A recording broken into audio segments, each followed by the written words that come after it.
Ang tanong, pag kayo po hindi pinagbigyan, ano yung nararamdaman niyo? Di ba madalas nagtatampo tayo?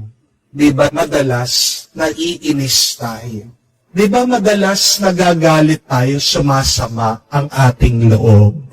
Normal lang po yun. Pero, sana naman, pagdating sa Diyos, pag ikaw ay nananalangin at nagdarasal at may hinihingi sa Panginoon, wag sanang sasama ang loob mo sa Kanya pag hindi Kanya pinagbibigyan minsan.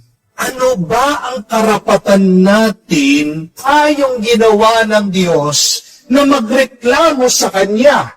Ano ba ang karapatan natin na sumama ang loob natin sa Diyos? May karapatan ba tayo na magalit sa Diyos pag hindi niya binibigay yung ating hinihingi? Di ba wala? Bakit wala tayong karapatan na magreklamo sa Kanya, na sumama ang loob natin sa Kanya, na magalit tayo sa Kanya? Kasi ginawa lang tayo ng Diyos. Kasi walang utang na loob ang Diyos sa atin. Tayo nga ang may utang na loob sa Diyos. Kaya nga po, sa susunod, kung ikaw ay magdarasal, hihingi at mananalangin sa Diyos, ito dapat ang iyong ugali. Ito dapat ang iyong disposisyon. Magpakumbaba kang wag susuko.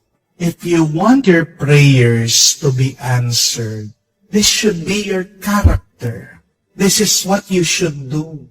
You should be persistent in humility. You should have a humble persistence in praying, in approaching the Lord, in asking God for your intention and petition. Ito po yung narinig natin. Napakaganda sa Ebanghelyo. Itong ina, itong dayuhan, nakikiusap sa Diyos na pagalingin, paalisin ang masamang espiritu na sumanib sa kanyang anak. Pero napahiya siya sa Panginoon. Kasi sinasabi ni Jesus, dayuhan ka, huli ka. Uunahin ko muna mga kababayan ko, ang mga Hudyo. Sinabihan pa nga siya na para daw siyang isang aso. Pero anong ginawa ng babae? Kahit na hindi siya pinagbigyan, kahit na hinindihan siya ng Panginoon, tumigil ba siya? Hindi. Nagpatuloy pa rin siya, sumubok pa rin siya, at nagpakumbaba siya. Umpisa pa lang nagpakumbaba na yung babae. Makikita niyo po ito doon sa kanyang ginawa. Nagpatira pa siya. Naniklood siya sa Panginoon. Kaya naman lumambot ang puso ng Panginoon. At hindi lang yun. Nabilib pa si Jesus sa kanya. Kung gusto mong mabili din ang Diyos sa iyo, at kung gusto mong sagutin na niya yung matagal mo nang hinihingi, hinihiling, pinagdarasal, matuto kang magpakumbaba at huwag kang susuko.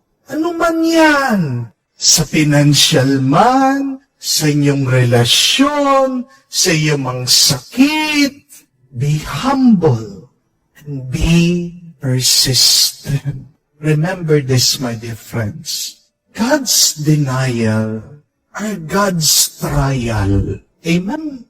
God is just testing you. And God wants to know how much do you want it?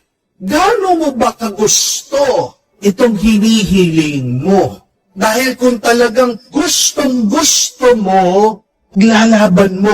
Di po ba? Dahil kung mababaw lang ang iyong kapit, konting pagsubok lang, bibitaw ka. Meron pong isang ina nagpapatulong sa akin ngayon.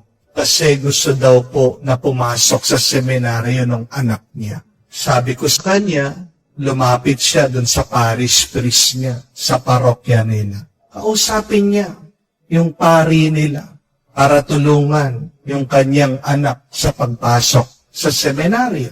Kinausap po yung pari. Bumalik po sa akin nagwakwento. Sabi, Father, napahiya po ako doon sa pari. First time ko po naramdaman nito. Parang ayaw ko na po. Naiyak po ako. Kasi sabi nung pare, mag-high school pa lang yung anak mo. Wala naman magkaka-interest na tumulong sa kanya. Kayo na muna, kaya nyo naman yan.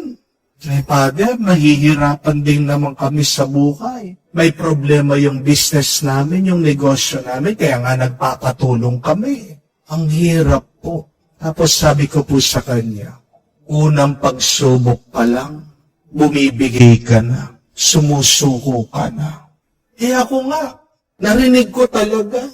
Naghahanap ako ng benefactor, sinabihan ako. Sino magpapare? Yung batang yan? Di ako naniniwala, matatapos yan. Ang dami ko nang tinulungan na nagpapare, hindi natapos. Ano pagkakaiba ng mga yon dyan sa batang yan? Una pa lang, oo, masakit, may pagsubok, pero tinandaan ko yun, sabi ko po doon sa ina. At ginamit ko yung bilang inspirasyon, motibasyon, para lumaban ako, para hindi sumuko, para makuha ko, makamtan yung talagang gusto ko. Yan, umpisa pa lang. Kung gustong-gusto mo, paglalaban mo. Pero anong sikreto? Pagpapakumbaba, tiyaga, tatag, at huwag kang susuko.